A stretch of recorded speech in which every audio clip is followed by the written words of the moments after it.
গুরুত্ব এবং দুগ্ধ শিল্প বাংলাদেশের আর্থসামাজিক উন্নয়নে যে ব্যাপক ভূমিকা পালন করে আপনাদের জ্ঞাতার্থে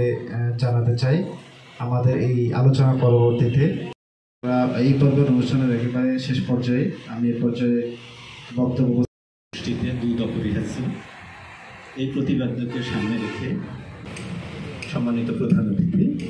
জনাব আবু কায়সার খান জেলা প্রশাসনের জন্যই আজকের এই বিশ্ব দুগ্ধ দিবস পালিত। তো বাংলাদেশ সরকার সেই দুধের দাম বাড়ে না, অথচ দুধ উৎপাদন করতে গিয়ে যে এর গুণাগুণ সম্পর্কে আমরা জেনেছি, আমরা খামারিদের তাদের বক্তব্য শুনেছি, তারা দুধ উৎপাদন করতে গিয়ে কী সমস্যায় পড়ছে সেগুলো সম্পর্কে আলোচিত হয়েছে। আসলে 1 জুন বিশ্ব দুগ্ধ দিবস 2001 সাল থেকে পালিত হচ্ছে বিশ্বব্যাপী। বাংলাদেশের তারই ধারাবাহিকতায় মাইশা আঞ্জুম ঐশী সরকারি বালিকা উচ্চ বিদ্যালয় 9ম শ্রেণী, আক্তার হিয়া